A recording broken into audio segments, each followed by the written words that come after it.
অঞ্চলৰ গেলেকী অঞ্চলৰ ৰাইজৰ কাৰণে ভাল হয় নে নহয় তেখেতলোকে চিন্তা কৰিব। মোৰ কাৰণে কিয় ভাল দিন যে মই প্ৰতিশ্ৰুতি এটা দিছিলোঁ, প্ৰতিশ্ৰুতি আজি পালন কৰিবলৈকে সক্ষম হ'ম।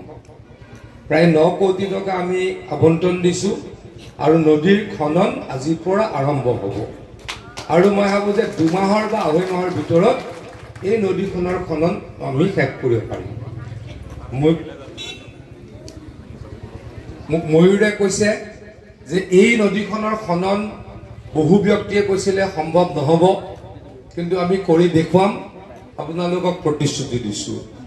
কিন্তু এইমাত্ৰ মোক ময়ূৰে কথা এটা ক'লে, এই নদীখনত অকণমান আগুৱাই চাওঁ, এইখিনিৰ পৰা বুজি নহ'ব। এইখন কি নদী? দিখৌ নদী। মই আগতে নাজানিছিলোঁ, মোক কোনো কোৱাও নাই। ইয়াতে কি মথাউৰি নাই? সেইটো পাৰে নাই আৰু পানী হয় তাৰ কাৰণে।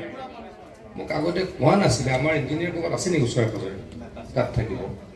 মই এটা কাম কৰোঁ, মই ফিজিবিলিটি যদি আছে বলটো পাৰি দিব, ফিজিবিলিটি যদি আছে, ফিজিবিলিটি মানে আমি মথাউৰি বনাওঁতে আমি কেতিয়াবা ফিজিবিলিটি টেষ্ট কৰিব লাগে। মানে মথাউৰিটো বনাব পৰা যাব নে নাযাব। কেতিয়াবা মথাউৰি বনাই দিলে এডভাৰ্ছ এফেক্ট হয়, মানে উল্টাই প্ৰতিকূল পৰিৱেশ বেছিহে হয়।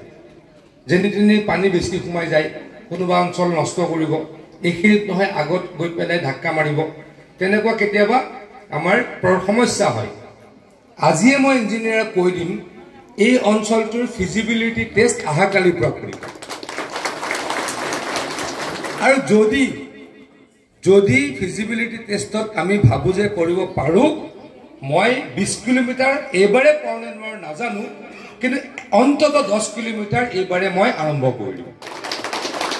পাৰিলে মই 20 কিলোমিটাৰ কৰিবলৈ চাম। কিন্তু আকৌ কৈছোঁ, এইটো ফিজিবিলিটি টেষ্ট বুলি কয়, মানে আমি কৰিব কামটো পাৰিবনে নোৱাৰিম তাৰ এটা টেষ্ট কৰিব লাগিব। সেইটো আমাৰ ইঞ্জিনিয়াৰসকলে কৰিব।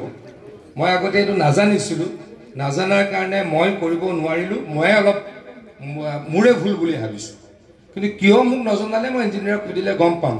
কাৰণ আমি অসমত প্ৰায় গোটেই এই যোৱা 4.5 বছৰত হিমন্ত বিশ্ব শৰ্মা ডাঙৰীয়াৰ নেতৃত্বত 900 কিলোমিটাৰ নতুন মথাউৰি বনাইছোঁ। আৰু 100 কিলোমিটাৰমান আছে বুলি মই জানো।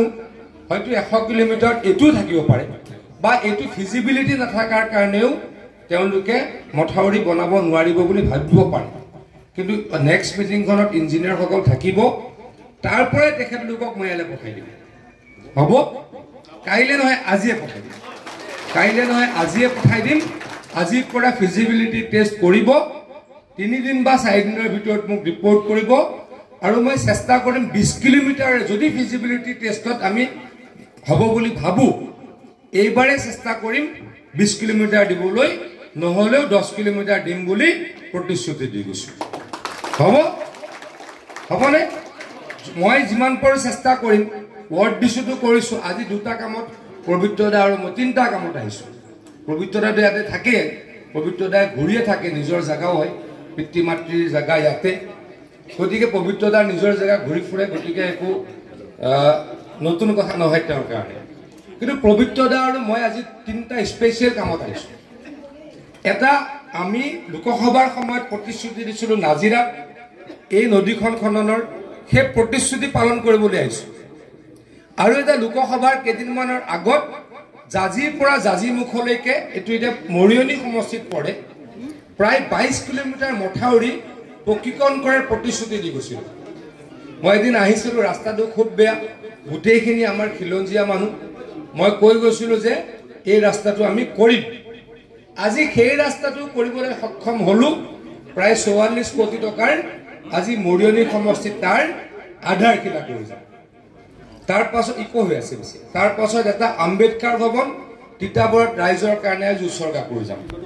মোৰ কাৰণে আজি দিনটো উল্লেখযোগ্য এইটো কাৰণেই, যিকেইটা প্ৰতিশ্ৰুতি লোকসভাৰ সময়ত দিছিলোঁ, আৰু কেইটামান কৰিম, আৰু দিছিলোঁ আৰু কৰিম, 2টা আজি ইয়াতে, 3টা আজি আৰম্ভ কৰিলোঁ।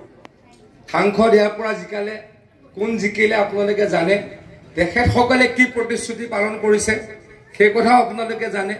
আমি ইয়াত হাৰিছোঁ। কোনোবাই কৈ দিয়ে পীযুষ হাজৰিকা থকাৰ কাৰণে হাৰিলে বিজেপি।